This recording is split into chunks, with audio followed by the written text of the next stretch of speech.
எப்பா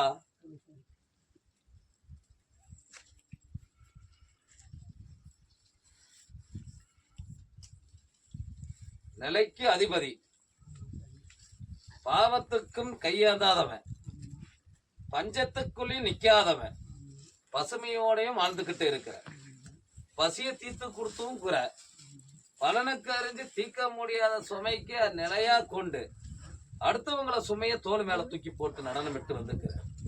அதனால வந்த குறை 7 வருஷம் உன்னை ஆட்டி படைச்சிருச்சு. நில கொள்ள முடியல, சிக்கலாகவே இருக்குது. வாழ்வாதாரத்துக்குள்ள நிலத்துக்குள்ள பழைய புரியும் பரிபூர்ணம் கண்டாலும் நிலமும் இன்னைக்கு சிக்கலில் வந்து உட்கார்ந்துருக்கு.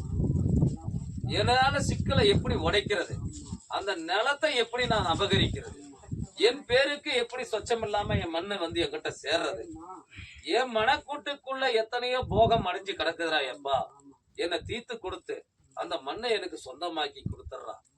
எனக்கோ எத்தனையோ போகம், நானோ தடுமாறுற வயசு ஆகி போச்சு, என்னால போராட முடியல, உங்ககிட்ட நான் கையேந்தி வந்துட்டேன், என் போகத்தை நீ தீர்த்து கொடுறா. தெய்வம் உள்ள சத்தியா இருந்தா மனக்கூட்டுக்குள்ள நான் எண்ணி இருக்கிறதெல்லாம் கண்டு அறிஞ்சிட்டேன். ஆனா அதே மாதிரி என் போகத்தையும் என்னோட செல்வந்தரத்திலையும் நிலையா நில்றான்னு எண்ணி வந்திருக்கிற கணக்கப்பா, போ என்ன உடம்பு மேடமும் சுத்தி வா. எத்தனை நாள் நட்சத்திரத்துல உனக்கு அறுபதி ஆகணும்னு சொல்றோம். போ.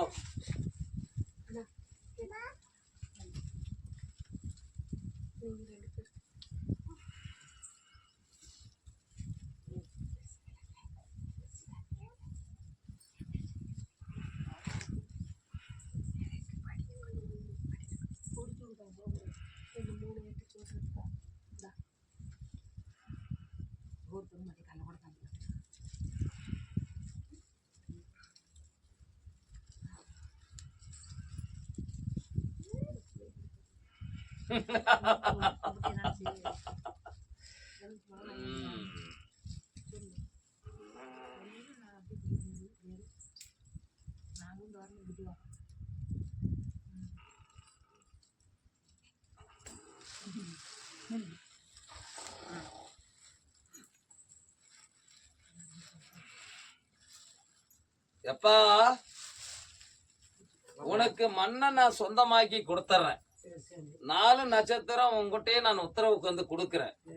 நிதிரையில இருக்கும் போது என் மணி ஓசை எப்படி கேட்டு வருமோ அதே மாதிரி உனக்கு உத்தரவு கொடுக்குறேன். ஆனா எனக்கு பௌர்ணமி அன்னைக்கு மட்டும் நில கொண்டு ஒரு 2 பௌர்ணமியில என் கூட வந்துட்டு போயிருவியா?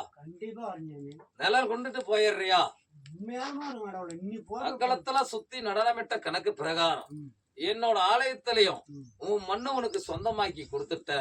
பலனுக்கு ஆயிரம் உனக்கு நிரஞ்சரம் ஆயிடுச்சுடா. என் மனக்கூட்டுக்குள்ள நான் சந்தோஷமா இருக்கிறேன். இந்த வனங்காட்டு முனீஸ்வரர் பேரை சொல்லி அழியாத சொத்தா நான் உங்ககிட்ட ஒண்ணு எடுத்துட்டு வந்து செலுத்திட்டு போயிருந்தான் எண்ணிட்டு போயிடுறியா?